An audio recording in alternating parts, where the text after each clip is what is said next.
People who realized they had bad therapists, what were the red flags?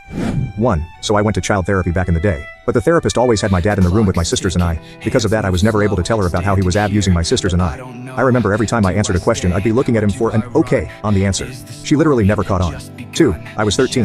The therapist was an older woman who upon first meeting me said to my mother that I was on coke. I wasn't. And that my father and or brother were aping me. My father and brother have never, ever touched me like that. This was one sick woman who needed help herself. 3. When he was on the news for banging a client, it was his arrest photo because that's a crime. He was our marriage counselor, and he was married. So was the client. 4. The one I went to after my suicide attempt at 16 had some not so compassionate opinions. My very first session, one thing I told her was that I was bullied a lot at school. Her response was, well, suicide attempts are usually done in order to manipulate others. So, since you were capable of that, did you ever consider maybe you were the bully?